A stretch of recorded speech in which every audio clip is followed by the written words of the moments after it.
Tantor Audio, a division of Recorded Books, presents A Promise of Thorns, a Fae Beauty and the Beast retelling by Helena Rookwood and Elm Vince, narrated by Lucy Brownhill.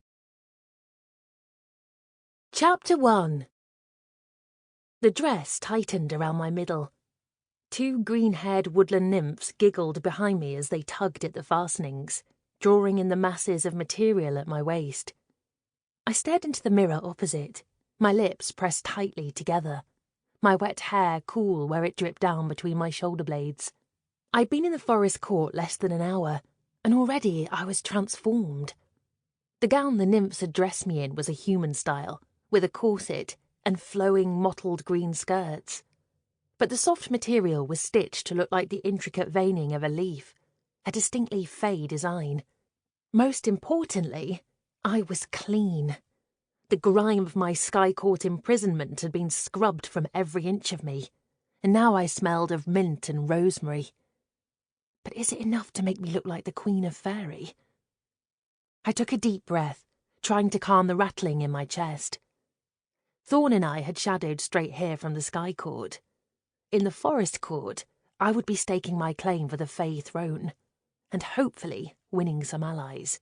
At least the lush green smell of the trees and the woody bark were like a balm after months trapped in the bright, soulless Sky Court for the Alder trials. I breathed in slowly again. Everything in this room was made from wood, the panelling, the floorboards, the furniture. But every so often, flickers of greenery sprouted from a beam or shelf, reminding me I wasn't surrounded by dead timber, but living trees. It made me think of the Cursed Court, where I'd first met Thorne. I tilted my face to the quiet greenish light filtering in through the windows, then closed my eyes, listening to the trill of birdsong and the rush of the wind through the branches. My moment of peace was quickly snatched away from me. Visions of emaciated servants filled my mind, the ensorcelled tithe humans made to fight to the death at the night of the winter solstice ball.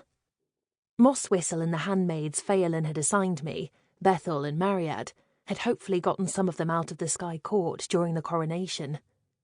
But what would happen now Faolan wore the Alder crown? Would he hunt them down before they could cross the border into the Forest Court's lands? I bit down on my lip. Folk knew what Faolan would do to the humans now that he could change the laws of the kingdom. I hated the tithes, but at least they had meant that free humans were protected by the treaty. My eyes snapped open, and I swallowed hard. That was exactly why I was doing this, preparing to challenge Faolan for the crown. As long as Faolan, as long as any Fae, sat on the throne, humans would never be free of the tithes, would never be seen as equals of the Fae. But I was going to change that. In the mirror, a dark figure appeared in the doorway behind me. My gaze fixed on the outline of the tall, breathtaking Fae I would recognise anywhere. My heart swelled, my corset straining. "You look quite at home already, Petal." Thorne's lips curled into a half-smile, revealing a flash of white canines. "As do you," I spoke into the mirror, not quite daring to turn around and face such impossible beauty in the flesh. Thorne wore fresh clothes, a crushed pine-green doublet slashed with black. His dark hair shone, tousled as if he'd just casually run his hand through it and it had fallen perfectly. On his brow, he wore a small bronze circlet of alder leaves. He looked like a prince of the Forest Court. As he strode toward me, his own gaggle of woodland nymphs flowed in behind him like a cape, whispering and laughing as they polished his buttons and picked specks of dust from his sleeves with long fingers. My shoulders dropped, some of the anxiety leaving me now that Thorne was at my side. I leaned up on my tiptoes to brush a kiss against his lips, but the nymphs attending me tutted, pulling me back by the laces of my corset. Thorne stepped back, a mischievous glint in his eyes. "Are you ready?" "Nearly, Your Majesty," the nymphs answered for me, trilling in unison. I picked up a damp strand of hair in explanation, shrugging apologetically. Yes." Thorne moved to sit in a tall chair growing out of the floor. He sank against the backrest, garlanded by flowers. We can't possibly present the Queen of Faerie with wet hair. He crossed one long leg over the other. Not when she's about to meet another queen, I muttered. I was not looking forward to explaining everything that had happened at the Sky Court to the Fae I'd just widowed when I'd poisoned her husband. The smile dropped from Thorne's face. My mother's the one we have to win over, he agreed in a murmur. I laughed nervously. I'd think that of all the Fae we have to convince, your own mother should be the easiest. At least, I hope she will be. We needed Fae allies if we hoped to win the throne. Challenging Faolan on our own was too risky. We had no idea if he could use the Alder crown to compel other Fae to bend to his will. And we also couldn't be sure that the crown would work for me instead, since I was human. But with the Forest Court on our side, we could start to win support from the other courts to challenge Faolan's rule. I've barely spoken with my mother since my curse was broken. Thorn scrubbed a hand over his chin. And even before I was cursed, I had no taste for court politics. Mother disapproved of my attitude. That's changed, I said firmly. She'll see you're different now. Thorn twisted the signet ring on his little finger. Aster, you're the one with the claim to the throne. You won the trials. You killed the Alder King. But we're going to rule together. Me ruling the humans, and you ruling the Fae. I swallowed. As long as we can convince her that my claim to the throne is legitimate, the Forest Court stand to do very well out of this too. Thorn nodded, although his smile was thin. Let's just hope my mother is in a receptive mood. Without her backing, we can't take this to the rest of the court. One of the nymphs produced a silver comb and ran it through my damp locks, my hair drying in perfect soft waves in its wake. I watched in amazement, the casual magic distracting me from my nerves. Is it enchanted? I knew enchanters lived alongside the Fae of the Forest Court, hidden up until I had revealed their existence in the Alder trials. The nymphs didn't answer my question, simply giggled and continued transforming my tangled locks. After only a few sweeps of the comb, my mahogany hair poured over my shoulder in glossy waves. Is she ready now? Thorn addressed the nymphs directly this time, a nervous, impatient edge creeping into his voice. They nodded, backing away and lowering their heads. Yes, Your Highness, she's ready. I studied my reflection in the mirror. My short imprisonment at Faolan's hand had hollowed my cheeks, but my lilac eyes blazed, distracting from the darker purple shadows beneath them. The corseted dress accentuated my curves, showing off my décolletage. Despite everything, I felt strong, and I needed to look it if we were going to convince the Forest Queen that I was here not only as Thorne's partner, but as Queen of Faerie. Chapter 2. Thorne led me through corridors of dark, smooth wood, lit only by softly glowing Faelights, mats of knotted roots woven beneath our feet. We stopped in front of a closed door, the wood intricately carved with a sprawling alder tree. Are you sure you're ready for this, Petal? Thorne's eyes fixed on the door, avoiding my gaze. I took a breath. You don't need to worry. I've proven myself perfectly capable of handling Fae royals in the past. I won you over, didn't I? Despite my light words, my hand lingered along my bare collarbones. I didn't have my rowan beads. I shuddered, remembering how my body had reacted when Faolan had ensorcelled me just before the coronation. Before the antidote had cured me, I'd been powerless to resist his words. I'd have done anything he'd asked me to. But I was in the Forest Court now, not the Sky Court. The Fae we were about to meet were Thorne's family, his mother, brother and sister. Trust me, he muttered, a shadow passing over his face. Bloodthirsty heirs are nothing compared to my mother. I swallowed. Come on. He pushed open the door. Natural light spilled to greet us, momentarily blinding after the dim corridor. I stepped forward, squinting, not into a room, but into a large clearing in the middle of the forest. As I blinked away the tears, I froze. What must have been the entire Forest Court sprawled out before us. Thousands of bright eyes fixed upon us as a chorus of hissing, whispering voices rustled between the trees. Thorne stood rigidly at my side.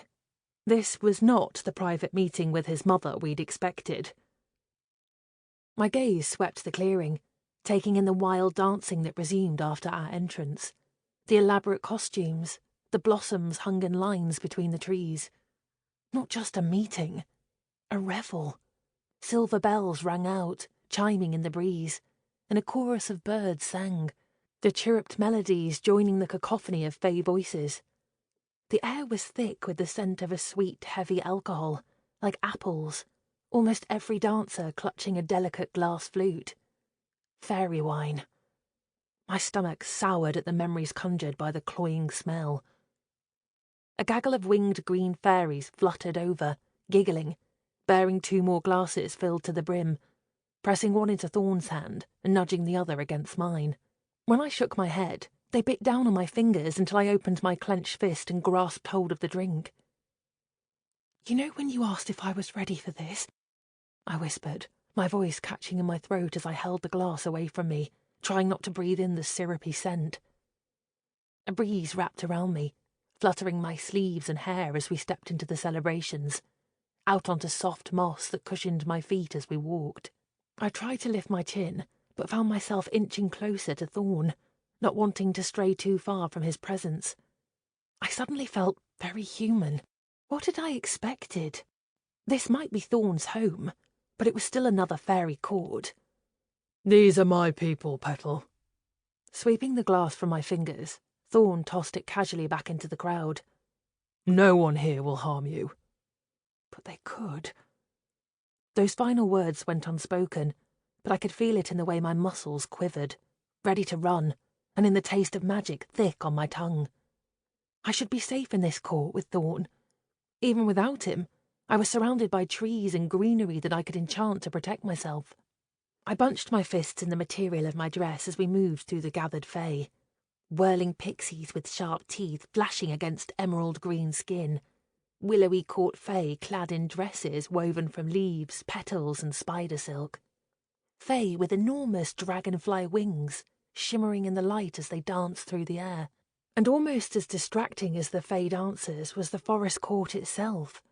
Pale, dappled light filtered down through the canopy, the tree trunks beneath as thick as any spire or turret in the sky court. Not just trees, I realised. Buildings.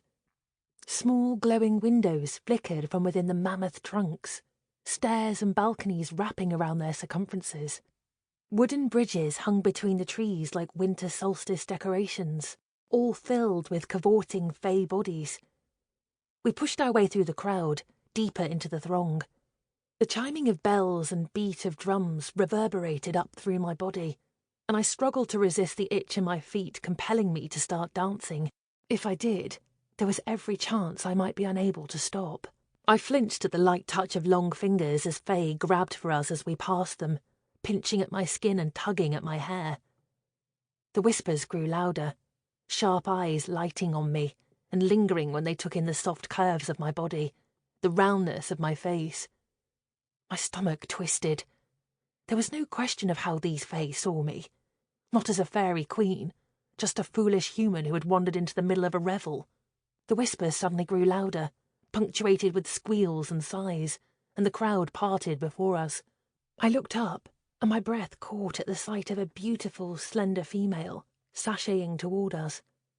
Such ethereal beauty could only mean she was one of the court Fae, although her eyes were completely black, like she was one of the little folk. Just like Thorne, a simple gilded circlet of leaves adorned her brow. The voices in the clearing lowered instantly as she spoke. "Gentle folk," she announced, a smile curving her lips as her hands spread wide. "Your prince has returned from the Alder trials." The branches around us shook as the clearing filled with wild screams like ringing bells. Shining little folk darted through the air like dragonflies, the silvery sound of high laughter lingering in their wake. Thorne leaned forward, speaking in a low, throaty voice. "This is not the private audience you implied, Mother." Mother? This was the queen of the forest court. I studied her in a new light, searching for Thorn's features. I took in her raven hair, braided in an intricate design above her head, the floating gossamer layers of her gown. There was something about her long, slender limbs that put me in mind of a weeping willow. She shared the same graceful movements as her son, the same high cheekbones and soft, full lips. She looked no older than 30, but, of course, I knew that was deceiving. It had been the same with her husband, Silvius, the Alder King. I thought we would speak alone first, Thorne continued, still in a low, even voice. Just family. The Queen made no effort to lower her voice. How could I keep my court from their winning champion? They are all clamouring to hear the announcement. This way, they won't hear it on the wings of little folk gossiping. They don't know the outcome of the Alder trials. My stomach dropped. Of course, the coronation had only happened this morning, but I thought that the forest court would already know who'd won. Thorne cleared his throat but didn't answer. And I see you brought back a little trophy, she cooed, her black eyes snapping to me. Whenever did you find time to pick up such a delicate little thing, Thorne? Is she an enchantress? I stiffened, heat rushing to my cheeks. The Queen continued in a silvery voice. Yoren can introduce you to the others, little enchantress. She gestured along the pathway the Fae had cleared behind her, to where a dais rose up above the crowd at the edge of the clearing. 2 dark-haired Fae who were unmistakably Thorne's siblings, a handsome male with long black hair and an open, heart-shaped face, and a young brunette female, watched us with curiosity. To their right stood a human who I assumed must be Yoren. He was a head shorter than the Fae, his hair greying at the temples like a badger's snout, his beard clipped close to his chin, his eyes locked onto mine, sharp and bright as a fox's. My mouth grew dry. Of course the Queen hadn't assumed I was here as Thorne's partner. None of the Fae would. I was human. Beside me, Thorne fixed a smile on his face, the faint shadows licking from his shoulders the only sign of his irritation. Allow me to introduce Aster Wilden, Mother. He turned to me, extending a hand in gesture for me to step closer. Not just any enchantress, but the one who freed me from Yvette's curse. The smile on the Queen's face dimmed a little. There's plenty more to say about Aster, but it's for the whole court to hear, since you ignored my wishes for a private conversation. Aster, this is my mother, Queen Calla of the Forest Court. Without waiting for a response, Thorne spun on his heel and stalked along the pathway to the dais. I gulped. There was something about his wild, crackling energy that reminded me of our time in the Cursed Court, when he'd been so explosively unpredictable. Perhaps his family brought that out in him. Shooting the Queen a weak smile, I trailed after him, picking up my step in order to catch up with his long strides. The whispers of the forest fae died down to silence, an uneasy tension palpable in the air as I swept between the lines of fae. I faltered as I reached the steps up to the dais. This was it. Once I got up there, I would be announcing my claim to not just Thorne's family, but to all of his court, and hoping they believed in their prince enough to back me. Aster? Thorne looked down at me with an expression of total confidence. Won't you join me? Strength flooded through me, and I climbed the steps to the dais. My stomach bottomed out again as I took in the sheer number of forest fae gathered before us, their revel interrupted. From up here, I could see the golden platters heaped with fruit, the huge jugs filled with more of the fairy wine the little folk had pressed upon me. Queen Calla ascended the steps slowly after us. Her eyes narrowed at Thorne as she moved to stand beside him. Thorne stepped forward. Greetings, gentlefolk. No doubt you are excited to hear what happened at the Alder trials. He raised his voice only slightly, but it carried. I believe the true heir to the throne stands before you now. Tentative cheers rose again, and goosebumps prickled along my skin. Thorne turned to me, and I stepped forward. The cheers died out as quickly as they had risen, the energy and magic that hung thick in the air suddenly shifting, like the charge before a storm. Thorne gave a dangerous smile. Aster was entered as the Sky Court's nominated champion. She won the final trial using her enchanting magic. And she killed... Thorne paused. She killed the Alder King before Faolan could, and staked her claim for the Alder crown.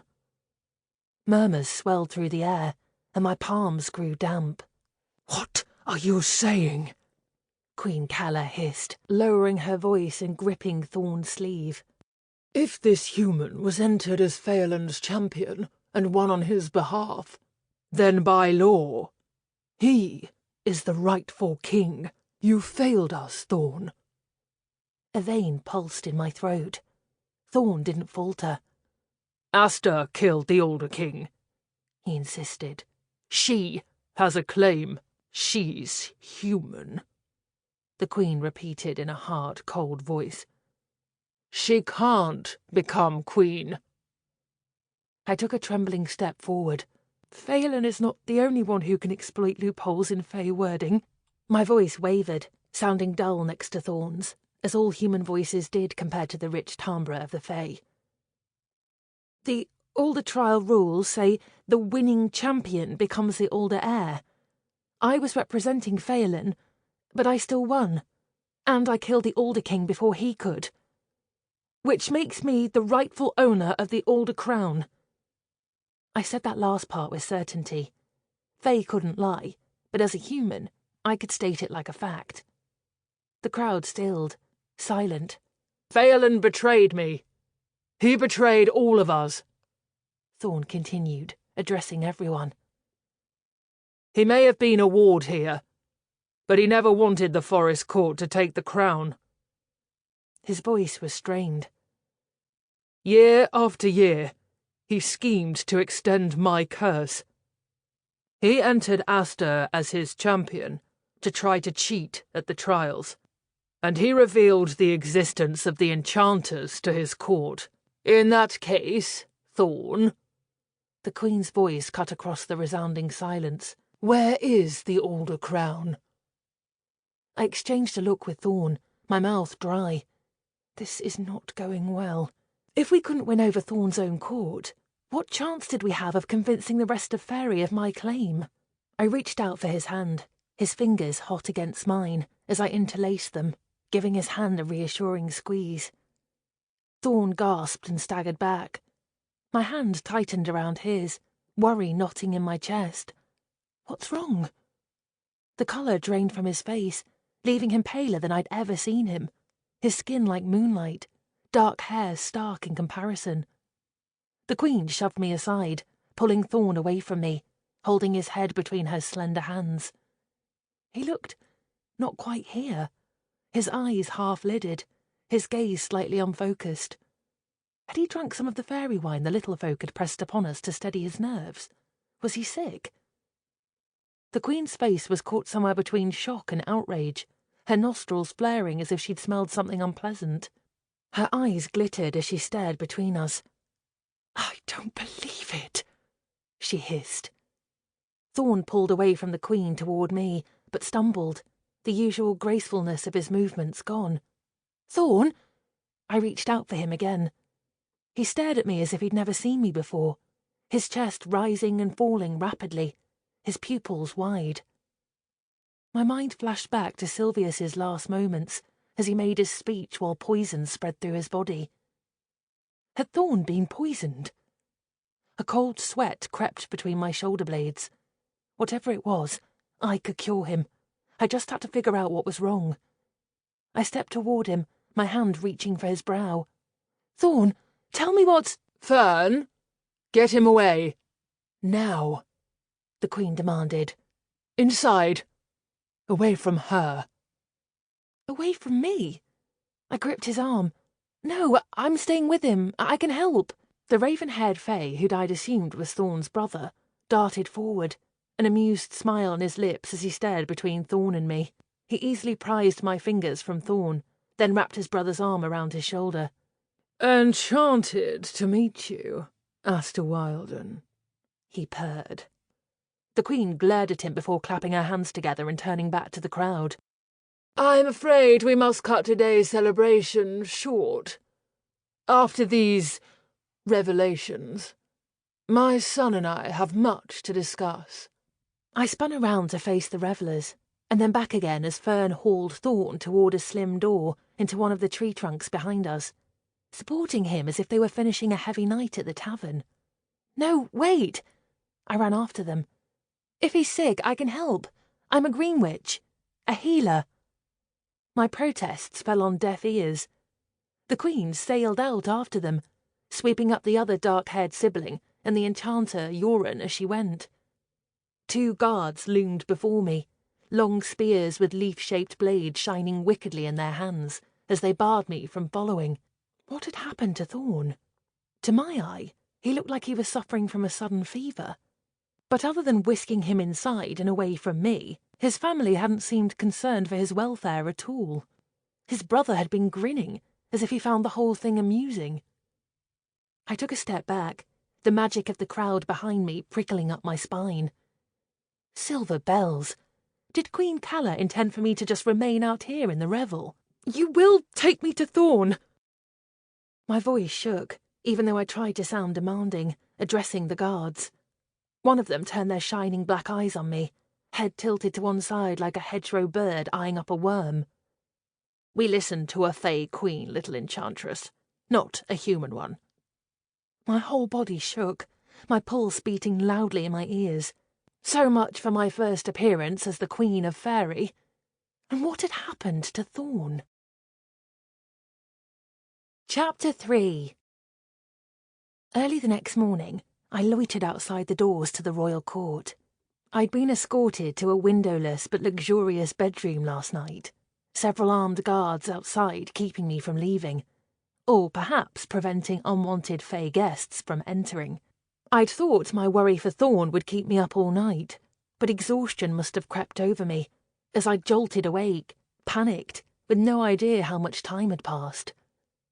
I'd peered through the keyhole to find the guards outside gone, and so I'd made quick work of opening the lock with an enchantment, the benefit of a door made from living wood. I had crept out, searching the unfamiliar court for signs of Thorne or the royal family. Now, I stood before 2 different guards who flanked the entrance to the main court, ignoring my presence. I'd given up asking to see Thorne, tiring of brusque replies that the forest prince was with his family and was not to be disturbed. I glared up at the doors, hands braced on my hips.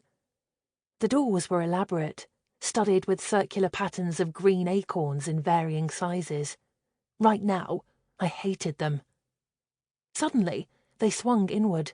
I craned my neck forward, trying to get a look inside. An official-looking Fae stepped out, dark green robes pinned at the shoulders with gold clasps, shaped like alder cones. "Thorne!" I yelled before the guards pulled the doors closed with a dull thunk. I cursed under my breath. I deliberated a moment before following the green-robed fairy across the courtyard. Perhaps I would have more luck with her than those stony guards. "Is Thorne inside?" I called out as I hurried to keep up. "Yes." "And he's well?" She kept walking ahead with a fluid grace that infuriated me. "Prince Thorne is in perfect health." "Does he know I'm outside, that they're not letting me in?" She paused, turning to look back over her shoulder. "He is aware." I swallowed back the hurt as she glided away, a sinking feeling dragging through me. The Fae couldn't lie, but still, I felt uneasy. Something had happened to Thorne yesterday, and it must have been something bad for him to abandon me partway through our explanation to his court about all that had happened in the Alder trials. If he really was well, then why hadn't he come to see me? I ground my teeth. Perhaps he had decided to petition his family on my behalf, but if he had to fight my battles for me, it seemed even less likely we'd be able to persuade the Fae to see me as a queen, and not a little enchantress. Whatever he was doing, why not shadow out to tell me? I paced the circular courtyard for the 100th time. Set back into alcoves, carved wooden statues depicted regal Fae, each swathed in ivy, and blossoming vines that grew through every crack in the flagstones and covered the walls in a lattice of flowers. My fingertips throbbed with the desire to enchant something again. Sample complete. Ready to continue?